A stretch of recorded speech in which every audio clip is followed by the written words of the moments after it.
Welcome to ASUG News. My name is Tom Whalegum, Editorial Director for ASUG News. We are in the broadcast studio here with Art Worster. Thank you very much for coming back. You were here last year, and but Courtney's not here. You'll have to settle with me. I'll do that quite easily. Well, Art, you've got a lot of exciting stuff going on for a retired guy, supposedly. This book coming out, still doing work with Central Michigan. You know, what I kind of envisioned this session was talking about SAP Value, and I think that's kind of what your book is getting at, a lot of the concepts that, frankly, SAP customers, ASUG members have struggled with over the years. Let's talk just a little bit about the premise of your book, why you wrote it, and how that ties into you being here at Sapphire and ASUG.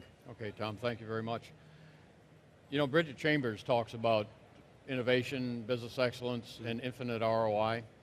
If you look at some of the other major company CIOs, they're talking about things like Randy Mott at General Motors talks about the revenue of IT, basically referring to the return on investment that ERP, SAP investments are capable of producing.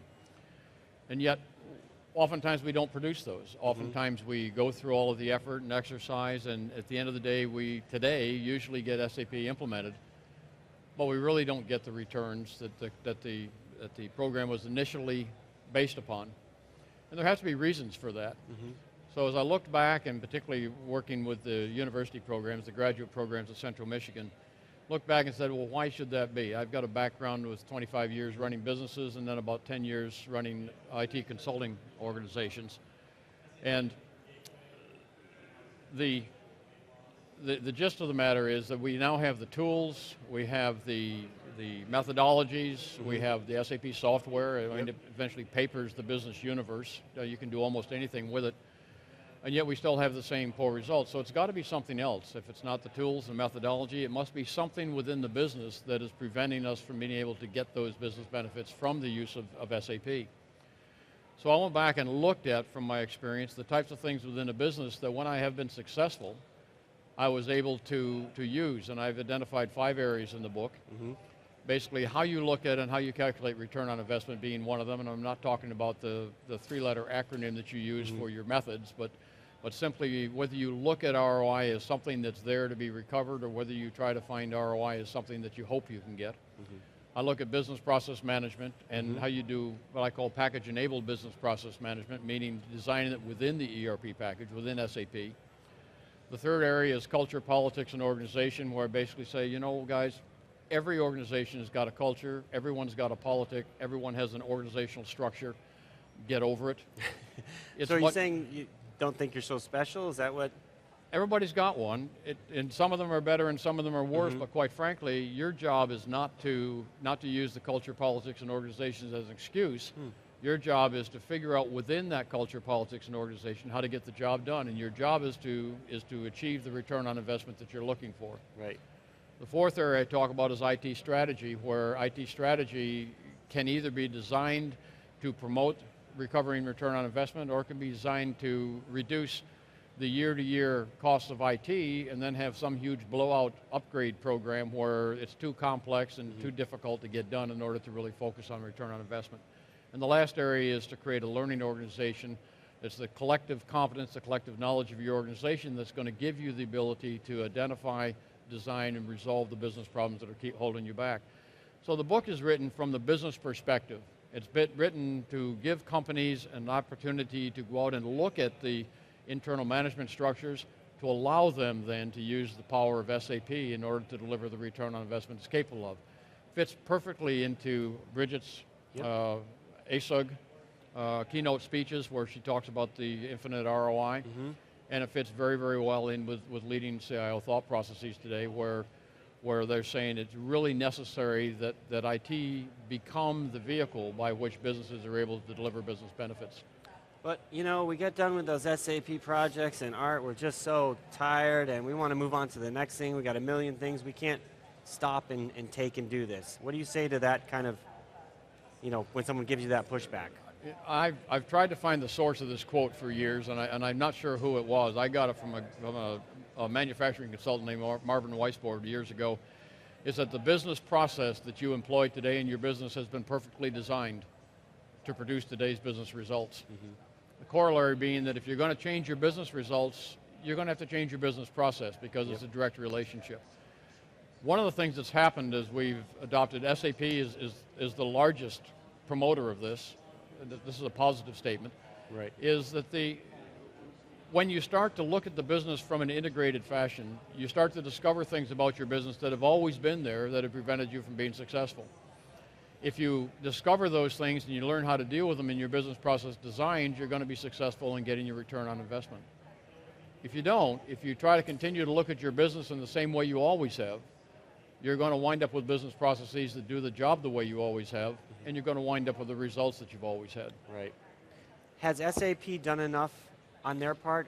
For example, they actually recently have been working with ASUG members. There's a lot of strategic things happening, the customer engagement initiative, the benchmarking. I mean, in your view, has SAP done enough to help companies start thinking in this direction that you're? I think SAP has worked very hard over the last few years with value engineering and some of the other initiatives to provide the tool sets that will allow businesses to take a deeper look at the way the businesses operate and how that either enables or prevents the return on investment from SAP investments.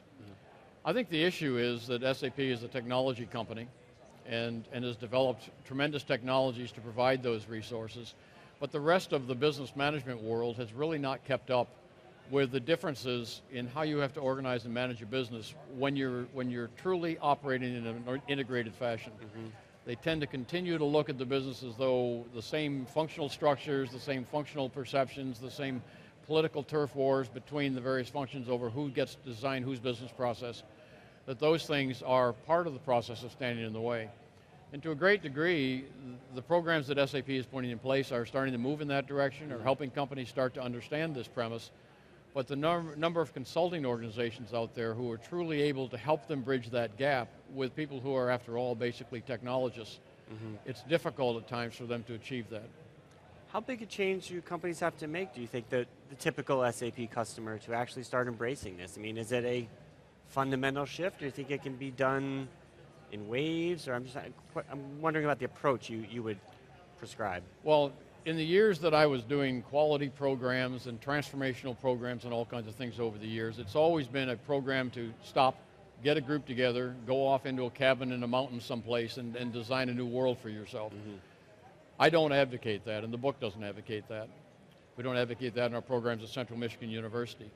What we advocate is that in your normal process, we're trying to help you to change your conceptual or your cognitive views of how the business operates. As you start to study and think through those processes, you're going to discover different relationships within your business that's going to allow you to do things differently. That should naturally lead to restructuring the way you do your SAP business and your SAP projects. But it shouldn't be some cataclysmic stop doing that and start doing this. The whole idea of the program du jour or the daily program changes that so many companies experience, this is clearly, in my mind, not a new program of the day. This is a new contextual way of looking at a business so that you can discover different relationships that will allow you to achieve the objectives you're looking for. You mentioned Central Michigan. I know you wanted to mention some of the work you're doing there, the graduate programs. Can you talk a little bit about that and why you think that's so important? Central Michigan University was one of the first 5 of the University Alliance Program schools in 1997, I believe it was. Okay. 7 or 98. And as such, we kind of had a longer runway than a lot of the University Alliance Program schools. We're proud of the whole University Alliance Schools program and the 200-some universities that are in it.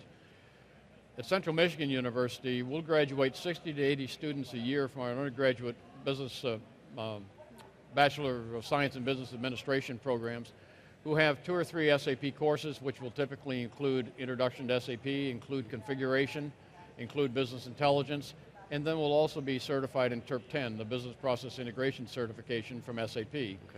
So undergraduates coming out of school with 9 undergraduate credit hours in addition to being TERP 10 certified is something that really provides a pool of candidates that can be used for entry-level jobs in businesses in all kinds of business functions within the various business departments.